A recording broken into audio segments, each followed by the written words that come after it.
السلام عليكم، اهلا بكم في قناة اكلة بسيطة. النهاردة هنقدم اكلة انا موفراها كده من البيت، مجمعاها يعني. هنجيب مية ونحطها على النار ونحط فيها بصلة وطماطم وفي قرن فلفل اخضر، وهحط عليها كاري وهحط عليها توابل فراخ. وهكون انا محضرة قبل كده، كنت متبلة قصوصة فراخ. القصوصة دي يا جماعة انا كنت كل ما اجيب فرخة اشيل منها قصين، لان ولادي ما بيحبوش ياكلوا القصوصة لا مسلوقة ولا مشوية. فانا قلت بدل ما تقعد تترمى من هنا لهنا، جيت انا شايلاهم على طول بشيلهم يعني. فهسلقهم متبلاهم من شوية يعني ساعة كده او اكتر، وحطيت عليهم ملح وفلفل وكاري وتوابل فراخ وركنتهم.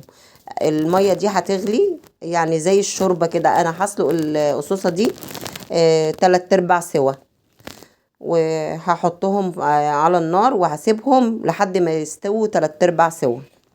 دلوقتي يا جماعة الفرخة لو كبيرة مش لازم نعملها كلها، نعمل على قد أفراد الأسرة منابات، والباقي نشيله مش هيخسر. أنا هعمل يا جماعة البسمتي الكداب، اللي هعمل المكرونة لسان عصفور، هعملها زي الرز البسمتي. الرز البسمتي غالي، هنجيب بديل ليه، هعمل بداله المكرونه لسان العصفور. وممكن اعملها بمكرونه شعريه برضك، وممكن اعملها بالمكرونه الخواتم الصغيره قوي دي. فاحنا هنعملها النهارده بمكرونه لسان العصفور. هحط وحدتين حبهان، وحمر لسان العصفور دي كويس جماعه لحد ما تبقى لونها ذهبي كده جميل. واكون محضرة الخضار اللي انا هحط عليه، عبارة عن جزر مبشور وطماطم مقطعة صغيرة وبصل وفلفل الوان. واحط الحاجات المكونات دي كلها على المكرونة، وهقلبهم تقليبة كويسة. واكون بردك عندي البهارات، فلفل اسمر وسبع بهارات وكاري، واحط جماعة لومي اللي هو الليمون الناشف دوت، واحط قرن فلفل، كان عندي قرن فلفل ناشف حطيته معاهم، وحطيت توم بودر. وهقلبه بردك تقليبة كويسة جدا. وحزقيه يا جماعة بالشوربة اللي انا كنت عاملاها، اللي سلقة فيها القصوصة بتاعة الفراخ. بدل ما اسقيه بمية ولا حاجة، اسقيه استفاد من الشوربة دي واسقيه بيها، بردك هتديله طعم جميل. انا هجيب القصوصة بعد ما اتسلقت واشيل الجلد بتاعها، بس مش هشيل كله، هشيل وحدتين بس واسيب الباقي بالجلد بتاعتها. وانا شايله القصوصة يا جماعه كان في زورين، قلت بردك مش هيخسر، هعملهم بردك معاهم.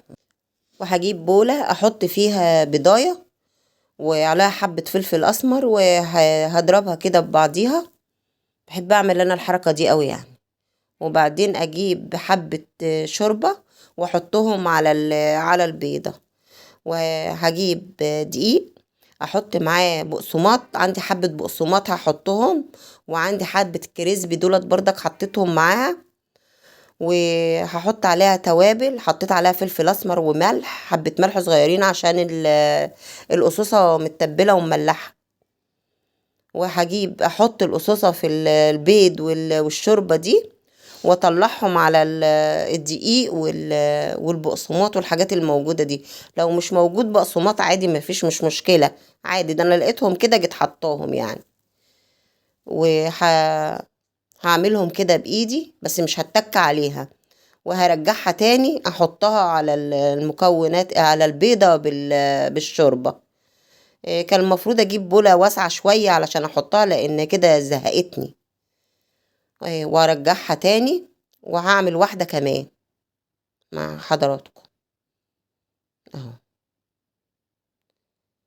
سهلة يعني، الأكلة بسيطة وسهلة، وتعتبر انت جايباها كده يعني موفراها من بقية حاجات عندك في البيت. ودي الكمية كلها يا جماعة خلصتها. في جيب مقلاية احط فيها زيت كتير شوية يعني، واسيبها لحد ما يتقدح الزيت، وارصه فيها كده.